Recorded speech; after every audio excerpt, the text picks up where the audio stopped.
Adidas claims this to be the best running shoe ever. That's a bold statement. The best running shoe ever. I've logged about 50 or so miles in this shoe. I can say that, in my opinion, that is a highly accurate statement. I do think that this is, I wouldn't say the best, because I still haven't tried out every shoe, obviously. But, and it does have its flaws, but it is definitely one of the best running shoes I have ever run in, for sure. For sure. This is the second generation of UltraBoost. You can always tell first gen versus second gen because the second gen is going to have the flat nubs, where the first generation will have those rounded tips. At least for the first week, and then they become flat tips after that. This shoe features a prime knit upper, TPU cage system over here for the 3 stripes, and on the heel, right on the back here, a boost, full-length boost cushioning setup for the midsole, and then continental rubber outsole. So let's start with the pros on this guy. The prime knit upper with the boost midsole. Crazy comfortable combination. You can wear this shoe for literally the most I've worn it is about 18 hours straight. And when I took it off at the end of the day, didn't even feel like I was wearing a shoe before that. You know, like I never felt like, damn, this is uncomfortable. The whole time I was fine. Only time, I'll put an asterisk next to that. The only time you can actually feel anything is sometimes if you stand in the exact same spot for too long, it almost feels like the boost just hardens up a little bit, and that's when you'll start to feel slight discomfort. But then you start walking around and you just start moving your feet around and you're fine, you know? So it doesn't take a lot to get that worked out. The prime knit upper, to me, if you can picture the like mesh Under Armour kind of shirts, not mesh, but the Under Armour material kind of shirts, the Nike material, almost dry fit kind of shirts where it's like stretchy, that's what I would say is the closest thing to this. Because this is my finger and I'm just like stretching it right through. It's just crazy how comfortable that actually is. Then when we get to the boost over here, every step you take, it definitely feels like you're just walking on a cloud damn near. It's super comfortable. It's real nice and easy to slip in. Got your little pull tab right over here. I do want to try the stability version, the UltraBoost ST. What that's going to differ from is it's going to have a little bit harder of a boost setup for stability.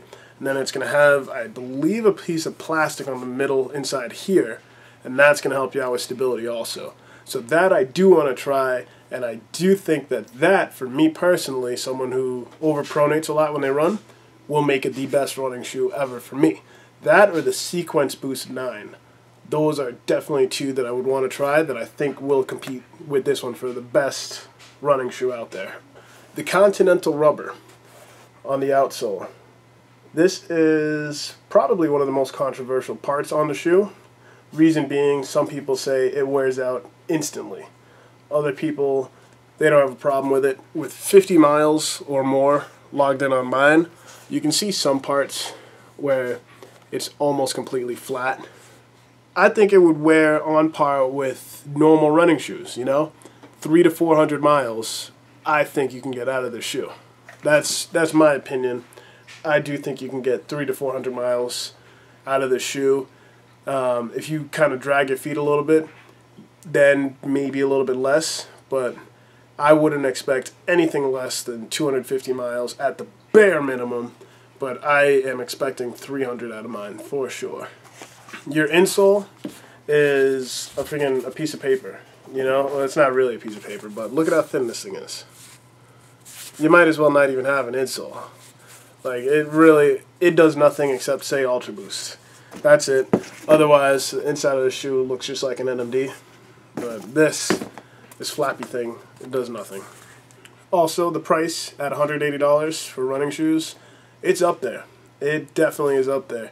But, let me tell you, it is my most worn shoe. Out of everything in my collection, this is the shoe that I've worn the most, for sure. Not only worn it running, I wear it to work every now and again, and I can get through the whole day, no problem. Standing 8 to 10 hours, no problem at all. I've worn it in the gym a few times. Actually, I've worn it in the gym a lot. This is one of my favorite shoes to wear in the gym on certain days. Anything except back or leg day, because it's got too much cushioning to do any kind of like real heavy lifting like that. If you're flat on the bench for like chest day or something, you're fine, or arm day, you're fine, but for legs and for back, you want something with a little less padding than this. And for actual training, like doing kind of cuts and everything like that, definitely don't want to do it in this shoe, because your foot will slide right over here. The cage does help a lot more than the uncaged when I tried it in there, but your foot will slide if you cut too hard, so you don't want to be doing too much training in this. But overall, I think it's a really comfortable shoe. I do see it being one of the best running shoes out there. My dogs are barking like crazy. I do see it being one of the best running shoes out there. These dogs. It also looks great to just rock casually, you know? It doesn't necessarily look like a running shoe like you've seen a lot of running shoes in the past. I am starting to lean a little bit more towards NMDs for casual look, but these, they do look really nice, you know, in jeans, with some joggers, with shorts. They look nice, and you can rock these with a normal outfit, you know, and get away with it. But that's my thoughts on the shoe. I'm a big fan. I've actually got three pairs of the caged version. I've got a pair of the uncaged. I'd like to get the all-terrains. As I mentioned, I'd like to get the stability, the UltraBoost ST. So there's a few more I'll add to the collection. But as of right now, yes. Highly, highly recommended.